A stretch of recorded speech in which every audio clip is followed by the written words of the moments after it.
आणि या निवडणुकीच्या प्रचारासाठी भारतीय जनता पार्टीचे महाराष्ट्र राज्याचे ज्येष्ठ मंत्री, सांगली जिल्ह्याचे पालकमंत्री, आमच्या सर्वांचे मार्गदर्शक आदरणीय चंद्रकांत दादा पाटील साहेब, या सभेसाठी या ठिकाणी उपस्थित असलेले जत विधानसभा मतदारसंघाचे आमदार, आमचे सहकारी मित्र गोपीचंदजी पडळकरजी, या कार्यक्रमाच्या निमित्तानं या ठिकाणी उपस्थित असलेले भारतीय जनता पार्टीचे ज्येष्ठ नेते, आमचे मार्गदर्शक सन्माननीय मकरंद भाऊ, सन्मान्य शेखर भाऊ, RPIचे जिल्ह्याचे अध्यक्ष आमचे सहकारी मित्र राजेंद्र खरात,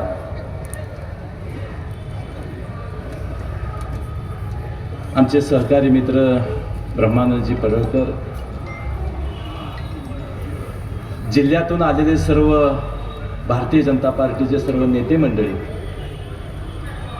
तालुक्यातून आलेले सर्व भारतीय जनता पार्टीच्या विचारातून काम करणारे सर्व प्रमुख पदाधिकारी, नेते मंडळी, आणि आपण समोर बसलेले भारतीय जनता पार्टीच्या विचारावर प्रेम करणारे कार्यकर्ते बंधू भगिनी, मतदार बंधू भगिनी, तरुण मित्रांनो आणि माझ्या पत्रकार मित्रांनो, सुरुवातीला मी या सभेच्या निमित्तानं मी आपल्या सर्वांचं भारतीय जनता पार्टीच्या वतीनं मनापासून, अंतःकरणापासून आपलं सर्वांचं स्वागत करतो. आटपाडी नगरपंचायतची निवडणूक सुरू आहे. अंतिम टप्प्यामध्ये ही निवडणूक आलेली आहे. उद्याची निवडणूक जशी नगराध्यक्ष म्हणून उमेदवार केलेले असतील किंवा नगरसेवक म्हणून भारतीय जनता पार्टीने ज्यांना ज्यांना उमेदवारी दिलेली आहे ह्यांच्यासाठी महत्त्वाची आहे, तशी आटपाडी शहरासाठी, आटपाडीतल्या नागरिकांच्या साठी सुद्धा ही निवडणूक अतिशय महत्त्वाची आहे. दादा, ह्याच्या अगोदर आटपाडी ग्रामपंचायत म्हणून आम्ही त्याच्याकडे पाहत होतो, पण त्याचा विस्तार झाला, त्याची वाढ झाली आणि नगरपंचायतीमध्ये त्याचं रूपांतर झालेलं आहे. त्यामुळे लोकांच्याही अपेक्षा या निमित्तानं वाढलेल्या आहेत. लोकांनाही वाटतं की बाकीच्या नगरपालिका, नगरपंचायतच्या सारख्या या ठिकाणी आटपाडी शहरामध्ये सुद्धा काम व्हावं आणि त्याच्यामध्ये गैर आहे अशातला काही भाग नाही. या निमित्तानं माझ्या आटपाडी शहरातल्या मतदारांना, माझ्या कार्यकर्त्यांना या निमित्तानं काही गोष्टी मुद्दामून या ठिकाणी आपल्याला मला सांगायच्या.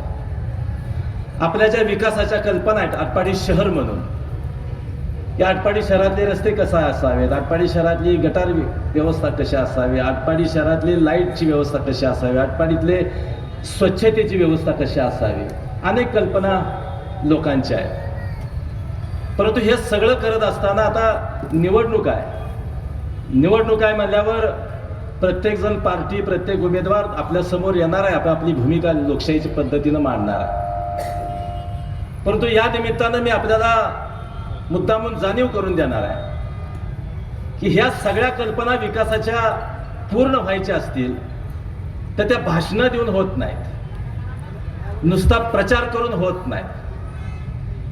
जी मंडळी उमेदवार म्हणून आपल्या समोर आहेत, वेगवेगळ्या पक्षाचे उमेदवार आपल्या समोर आहेत, निवडणूक लढवत आहेत, त्यांच्या पाठीमागं किती ताकद उभा राहिलेली आहे ह्याचाही बारकाव्यानं अभ्यास आम्हाला सर्वांना करावा लागणार आहे. आजच्या घडीला नगरपालिकेचा विकास करायचा असेल तर निधी आला पाहिजे, आणि हा निधी येण्याचे मार्ग कुठले आहेत? एक तर पहिला मार्ग जिल्हा नियोजनाचा एक मार्ग आहे की त्याच्यातून त्या ठिकाणी आटपाडी शहराला विकासासाठी निधी मिळू शकतो. मग जिल्हा नियोजनाचे अध्यक्ष कोण आहेत? तर आपल्या समोर आता प्रमुख पाहुणा म्हणून आलेले पालकमंत्री म्हणून चंद्रकांत दादा आहे. दुसरा निधी येणार आहे कुठून? राज्यातनं येणार आहे. राज्याचे प्रमुख कोण आहेत? तर भारतीय जनता पार्टीचे आपले नेते सन्माननीय देवेंद्रजी भाऊ त्या ठिकाणी मुख्यमंत्री म्हणून काम करतायत. तिसरा निधी येऊ शकतो तो कुठून येऊ शकतो? तर केंद्रात त्या ठिकाणी निधी येऊ शकतो. तिथं नरेंद्र मोदी साहेब त्या ठिकाणी त्याचं नेतृत्व करतायत. म्हणजे सांगली जिल्ह्यापासून सुरू होतो निधी यायला तो केंद्रापर्यंत या सगळ्या ठिकाणी बसलेली मंडळी कोण आहे तर भारतीय जनता पार्टीची सगळी नेते मंडळी जी आपल्या जीवाभावाची मंडळी आहे की ज्यांनी आम्हाला सांगितलं की या नगरपंचायतची निवडणूक तुम्ही ताकदीनं लढवा, लोकांचे प्रश्न समजून घ्या, लोकांना काय अपेक्षित आहे हे समजून घ्या आणि मग निधी मिळण्यासाठी देण्यासाठी काय करायला लागतंय ती त्याची जबाबदारी आमची आहे, अशा पद्धतीची ताकद आमच्या पाठीमागं या मंडळींनी उभा केलेली आहे. म्हणून आम्ही गावागावामध्ये तुमच्या वर्णामध्ये जातोय, तुमच्या गल्लीमध्ये येतोय. आम्ही नाही तर तुम्ही तुमच्या घरामध्ये आम्ही येतोय. माझा उमेदवार भारतीय जनता पार्टीचे सगळे उमेदवार असतील, आमचे सगळे कार्यकर्ते असतील, प्रत्येक वार्डामध्ये येत आहेत, प्रत्येक गल्लीमध्ये येत आहेत, प्रत्येक घरामध्ये जाण्याचा प्रयत्न करतायत आणि तुमच्या अपेक्षा काय आहेत, विकासाच्या तुमच्या कल्पना काय आहेत हे समजून घेण्याचा प्रयत्न करतोय. आम्ही पार्टीने त्यांना सांगितलेलं आहे, नुसता प्रचार करायचा नाही. दादा मी त्यांना त्या ठिकाणी सूचना दिलेल्या आहेत. तुम्ही वार्डामध्ये जात असताना त्या ठिकाणी तुम्ही काय करताय, घरामध्ये जाताय, घरामध्ये गेला की प्रमुख मंडळीमध्ये पुरुष समोर येतोय आणि तो तुमच्याशी संवाद साधतोय. तर मी त्यांना म्हणलं की हे करत असताना आमच्या महिला भगिनी त्या ठिकाणी प्रचारामध्ये सहभागी आहेत, तर त्या घरामध्ये गेल्यावर आमच्या भगिनींशी त्या ठिकाणी चर्चा करा, त्यांच्या काय गरजा आहेत, त्यांच्या काय कल्पना आहेत हे तुम्ही समजून घ्या आणि एकूणच त्या ठिकाणी तरुणांच्या काय कल्पना आहेत, आमच्या ज्येष्ठ मंडळींच्या काय कल्पना आहेत, हे सगळं झालं की मग त्या ठिकाणी निवडणूक झाल्यावर त्या ठिकाणी आपल्याला त्याचं नियोजन करता येईल. म्हणून त्या ठिकाणी मी आपल्याला विनंती करणार आहे, आपण मतदान करताना ही सगळी ताकद आमच्या पाठीमाग आहे. भारतीय जनता पार्टीची सगळी नेते मंडळी आमच्या पाठीशी आहेत. हे तुम्हाला आटपाडीचा विकास हा जी कल्पना आहे का नाही ती योग्य पद्धतीने करण्यासाठी आम्ही अतिशय भारतीय जनता पार्टीची सगळी मंडळी जीवाचं रान करू हा शब्द या निमित्ताने मी आपल्याला देणार आहे. खरं म्हणलं तर प्रचाराच्या निमित्तानं दादा काही मंडळी थोडंसं म्हणतायत की आम्ही आटपाडीसाठी 200 कोटी आणलं, 250 कोटी आणलं. 250 कोटी जर आटपाडी शहरासाठी आले असतील तर मला वाटतं की आम्हाला पॅनल सुद्धा उभा करता आलं नसतं. पण 250 कोटी गेले कुठे हा प्रश्न आहे. आताच दादा प्रवेशातून आत आले, दादा गटार आपण पाहिले असं, मग 250 कोटी आले असते तर ही अवस्था काय. तर त्यामुळं आपण थोडासा बारीक विचार करून त्या ठिकाणी उद्याची निवडणूक आम्हाला करायची आहे. मी काही गोष्टीचा दादा मुद्दा म्हणून 1-2 मिनिटं आपला वेळ घेणार आहे. भारतीय जनता पार्टीनं साठी का मतदान करायचं हे पहिलं आपण आटपाडी तालुक्यात, मी आज नगरपंचायत तर बोलतोय पण आटपाडी तालुक्यातल्या आणि सांगली जिल्ह्यातल्या सुद्धा दुष्काळी पट्ट्यातल्या लोकांना माझं काही मत सांगायचं आहे. 10-20 वर्षापूर्वी 50 वर्षापूर्वी काय अवस्था होता या आटपाडी तालुक्याची. आटपाडी तालुक्यामध्ये दादा प्रचंड दुष्काळ तुम्हाला माहिती आहे. रोजगार हमीची काम हे 5वीला पुजलेलं होतं आटपाडी तालुक्याला. आटपाडी तालुक्यामध्ये शेतीचं पाणी यावं अशा प्रकारचा मत आटपाडी तालुक्यातल्या शेतकऱ्यांचं कित्येक दिवसापासून होतं.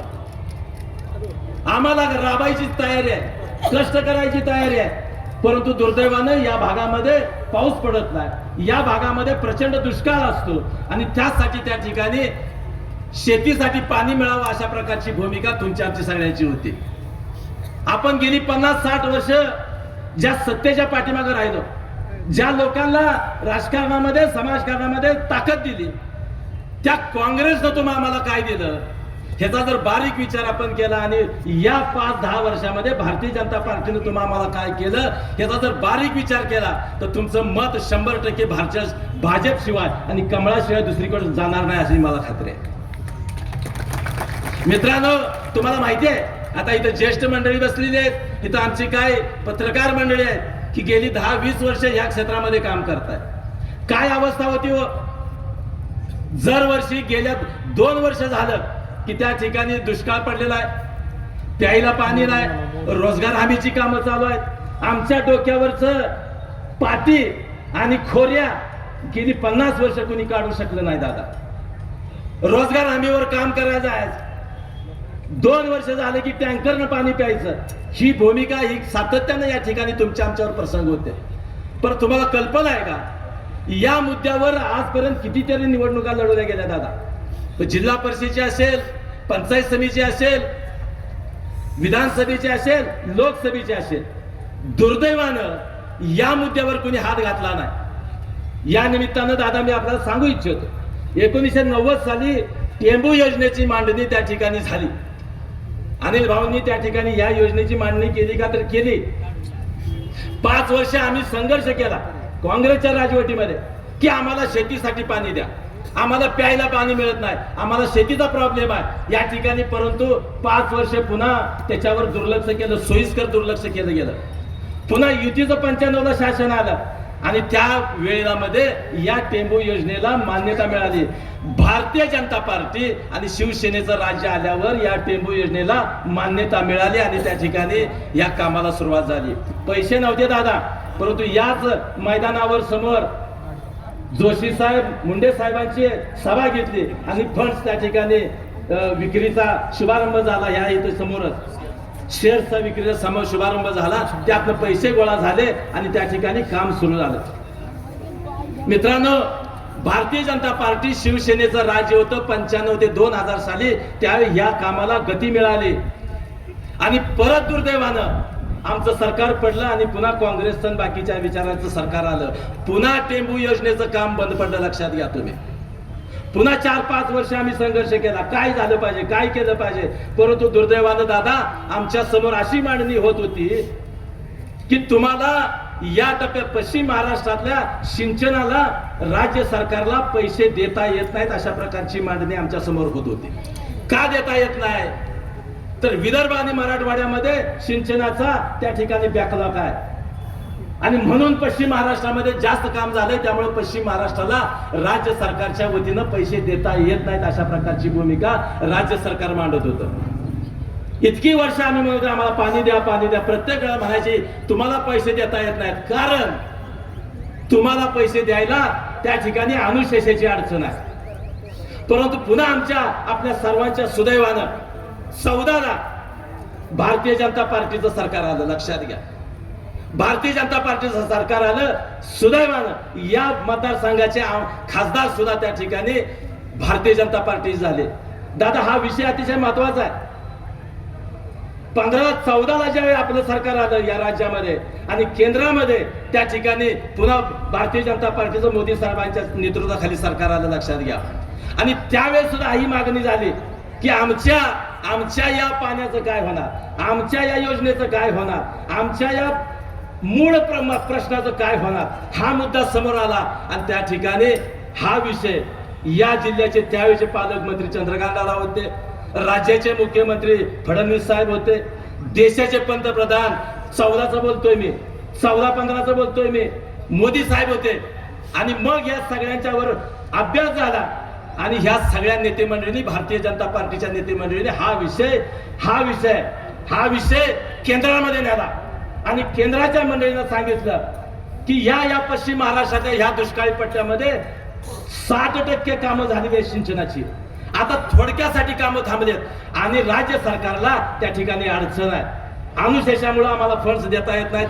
हा मुद्दा फडणवीस साहेबांनी, दादांनी आणि या राज्याच्या मंत्रिमंडळानं केंद्रापुढे मांडले. लक्षात घ्या, हा विषय अतिशय महत्वाचा आहे. केंद्रापुढे मांडल्यावर मग सगळी बैठक बसली, त्याच्यावर अभ्यास झाला आणि त्यातनं मार्ग काढायचा ठरला. मोदी साहेब असतील, शाह साहेब असतील, ह्यांनी निर्णय घेतला राज्य सरकारला तुम्हाला अडचण आहे ना पैसे द्यायला, अनुशेषाची अडचण आहे ना, बॅकलॉगची अडचण आहे ना, आम्ही केंद्रातून डायरेक्ट पैसे देतो. हा निर्णय झाला आणि राज्य सरकार, नाबार्ड या सगळ्यांच्या माध्यमातून या ठिकाणी या राज्य सरकारला मग टेंबू असेल, म्हैसाळ असेल, ताकारी असेल ह्याच्यासाठी पैसे देण्यात आले. आणि मग ह्या टेंडर निघाली दादा, मग पाईपा हातरल्या, मग बंदिस्त पाईपा. आणि आज मार्च एप्रिल मे मध्ये दादा, मार्च एप्रिल मे मध्ये ज्या काळामध्ये आमची माणसं रोजगार हमीवर जात होती, ज्या काळामध्ये, ज्या दिवसामध्ये आमची माणसं आटपाडी तालुक्यामध्ये जी माणसं टँकरची वाट बघत होती, आजच्या घडीला मार्च एप्रिल मे जून मध्ये आमच्या तालुक्यातले सगळे वडे खळ खळ खळ खळ वाहतात का नाही सांगा बरं. ही जादू नाही झाली, ही जादू नाही झाली, त्याला नियोजन झालंय. लक्षात घ्या. माझा प्रश्न त्या मंडळींना आहे, ज्यांनी आम्हाला वापरून घेतलं, 50 वर्षाच्यांनी आम्हाला वापरून घेतलं, त्यांना माझा प्रश्न आहे. परिस्थिती तीच होती. तुमच्या काळामध्ये अनुशेष होता, तुमच्या काळामध्ये राज्य सरकारमध्ये तुम्हीच होता, केंद्रामध्ये तुम्हीच होता, का निर्णय घेतला नाही? आमचं सरकार आलं, भारतीय जनता पार्टीचं सरकार आलं, राज्यामध्ये केंद्रामध्ये अनुशेषाची परिस्थिती तीच होती, आम्ही कसं धाडसाने निर्णय घेतला? मित्रांनो, द्यायची त्या ठिकाणी कुवत असावी लागते. त्याच्या पुढे जाऊन दादा मी असं म्हणतो, माफ करा मी थोडस मोठ्या माणसाचं नाव घेतोय. महाराष्ट्र राज्याचे चार वेळा मुख्यमंत्री वसंतदादा झाले बघा, 4 वेळा झाले. आम्हाला हे प्रश्न का दिसले नाहीत असं आम्हाला त्यांना विचारायचं आहे. 4 वेळा मुख्यमंत्री झाले दादा, वसंतदादा. हीच परिस्थिती होती की नाही? मुख्यमंत्र्यांना आटपाडी का दिसलं नाही? मुख्यमंत्र्यांना जत का दिसलं नाही? मुख्यमंत्र्यांना कवटेमंकाळ का दिसलं नाही? हे कुणाला दिसलं? दादा, मुख्यमंत्री देवेंद्र फडणवीस साहेब झाले, त्यांना हे कळलं. बघा, सांगली जिल्ह्याचं नेतृत्व, राज्याचं नेतृत्व करत होते. सांगली आणि आटपाडीमध्ये अंतर किती आहे? 90 किलोमीटर. सांगली आणि नागपूरचं अंतर किती आहे? 700 किलोमीटर. माझा साधा सोपा प्रश्न, 700 किलोमीटर वाल्याला कळलं, तुम्हाला का कळलं नाही? आणि म्हणून दादा भारतीय जनता पार्टीच्या पाठीमागं आपल्याला उभा राहायचं आहे. लक्षात, उगीच काहीतरी येऊन आम्ही सांगतोय म्हणून करायचं नाही. भारतीय जनता पार्टी तुम्हाला ताकद देणारी मोठी मंडळी आहे. आपला एवढा मोठा प्रश्न विचार करा, आता त्याला हजारो कोटी मिळालेत केंद्रातनं, राज्यातनं. कुठल्या? टेंबू योजनेला, ताकारी योजनेला, म्हैसाळ योजनेला. माझा साधा प्रश्न आहे दादा, ह्या जिल्ह्याच्या मंडळीला साधी गोष्ट आहे, तुमचा दुष्काळ कोणी हातवला? रोजगार हमीची पाटी तुमच्या डोक्यावरून कोणी हटवली? तर भारतीय जनता पार्टीनं हटवली. लक्षात घ्या, त्याच्या मागे आपण उभा राहायचा, एवढंच मला म्हणायचं आहे. लक्षात. त्यामुळे उद्याच्या हे एवढे हजारो कोटी जी मंडळी आपल्याला देत आहेत, ही तर नगरपंचायत आहे. नगरपंचायतला किती पैसे लागणार आहेत ते सगळी द्यायची जबाबदारी दादानी आणि मंत्रिमंडळातल्या सर्व मंडळींनी आम्हाला सांगितलंय की तुम्ही सांगाल ती जबाबदारी, सांगाल ती विकासाचं काम करायला आम्ही तयार आहोत. आणि म्हणून अमरसिंह देशमुख ठामपणे भारतीय जनता पार्टीमध्ये आहे, समजून घ्या. काय वाटत आहे दादा? आमचा जीवाचा प्रश्न, जीवामरणाचा प्रश्न भारतीय जनता पार्टीने सोडवलाय. म्हणून भारतीय जनता पार्टीला आपण मतदान करायचं आहे, म्हणून भारतीय जनता पार्टीच्या पाठीमागे आपण खंबीरपणे उभा राहायचा आहे. मला खात्री आहे, हा सगळा विचार करून उद्याच्या मतदानामध्ये, उद्याच्या निवडणुकीमध्ये आपण निश्चितपणे भारतीय जनता पार्टीचे नगराध्यक्ष असतील, भारतीय जनता पार्टीचे सर्व नगरसेवक असतील, या सगळ्यांना मोठ्या फरकानं आपण निवडून द्याल, आशीर्वाद द्याल, अशा प्रकारची अपेक्षा या निमित्ताने व्यक्त करतो आणि थांबतो. जय हिंद, जय महाराष्ट्र. धन्यवाद बापू साहेब. नक्कीच आपण भारतीय